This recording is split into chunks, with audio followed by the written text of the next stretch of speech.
பிரீத்தி, உடம்பு எப்படிமா இருக்கு? போமா, என்கிட்ட பேசாத.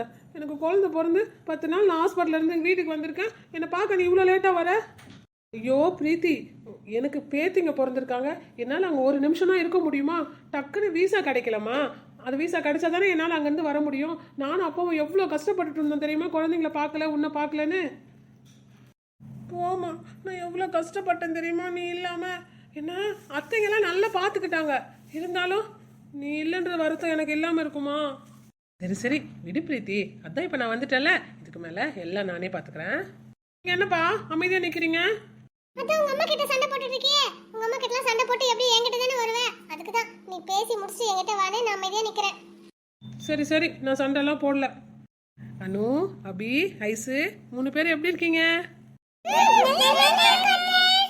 யார நான் கேள்வி கேட்குறேன், அப்போ கூட குழந்தைங்க மூஞ்ச பார்த்துக்கிட்டே பதில் சொல்கிறாங்க. 3 பேரும் என்னை திரும்பி கூட பார்க்கல. எங்க பிரீத்தி, என்ன வீட்ல கூட நிம்மதியா இருக்க விடல. பாப்பாவை பார்க்கணும், பாப்பாவை பார்க்கணும், பாப்பாவை பார்க்கணும், ஒரே சண்டை. அதுக்கு தான் வந்த உடனே குழந்தை மூஞ்ச பேர் 3 பேரும் பார்த்துட்டு உட்காந்துட்டு இருக்காங்க. பிரீத்தி, நான் சொன்னேன் இன்னும் 2 நாள் ஆகட்டும் அப்படின்னு சொன்னா, அதெல்லாம் முடியாது டாடி, என்னை இப்பயே கூட்டிட்டு போகணும். ஏற்கனவே குழந்தை பிறந்து 10 days ஆயிடுச்சுன்னு எனக்கு கணக்கு சொல்லிட்டு இருக்காங்க.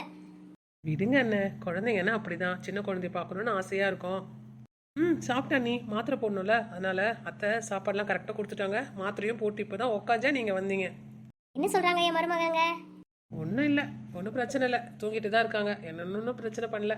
அப்படியும் அழுதாங்கன்னா அத்தைங்க வந்து தூக்கி வச்சுக்கிறாங்க. இப்பெல்லாம் அப்படிதான் இருப்பாங்க. கொஞ்சம் பெருசானதான் அவங்களுடைய ஆட்டத்தையே காட்டுவாங்க. ஆமா நீ, நான் தான் குட்டிஸை எல்லாம் லைனாக பார்த்து பார்த்து அவங்க என்னென்ன டைமுக்கு என்னென்னலாம் பண்ணுவாங்கன்னு எனக்கு ஃபுல்லாக மெமரி ஆயிடுச்சு.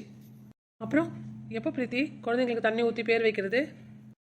பண்ணணுமா, அதான் 11 நாளுக்கு மேலே ஆயிடுச்சுல. சீக்கிரமாகவே பேர் வைக்கணும்னு அத்தை சொல்லிட்டு இருந்தாங்க. அது ஒரு ஃபங்க்ஷனாக பண்ணணும்னு சொல்லிட்டு இருக்காங்கம்மா. அம்மா, நானே வந்தோன்னே கேட்கணும்னு நினைச்சேன். மாப்பிள்ளை எங்கம்மா? அவனாப்பா, அவன் குழந்தைங்களுக்கு டைப்பர் காலி ஆயிடுச்சுன்னு வாங்கிட்டு வர போயிருக்கான். என்னம்மா மாப்பிள்ளைய போய் அவன் இவங்கிற? பா, அவன் அப்பத்துலேருந்து அப்படியே கூப்பிட்டு பழக்கமாயிடுச்சுப்பா. பிரீத்தி, இதுக்கு முன்னாடி கூப்பிட்டீங்கன்னா அது வேற.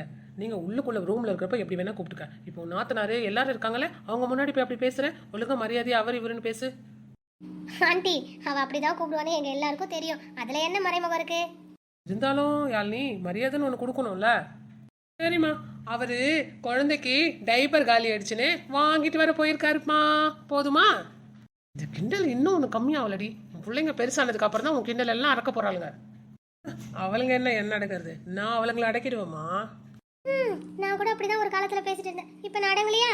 பசங்க வந்தா அந்த ஸ்பீடெல்லாம் தன்னால அடங்கிடும் பிரீத்தி. நீ நான் அப்படிலாம் அடங்க மாட்டேன். நீ நம்ம எப்போ ஸ்பீடு, நம்ம ஸ்பீடு இவ்வளோதான், அது அப்படியே தான் இருக்கும். அதையும் பார்ப்போம். சரி ஆல்னி, நீ குழந்தைங்களை வச்சுட்டு பாப்பா பார்த்து பேசிட்டு நான் ஈவினிங் வந்து உன்னை பிக்கப் பண்ணிக்கிறேன்.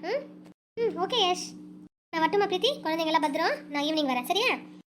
சரிங்கண்ணே.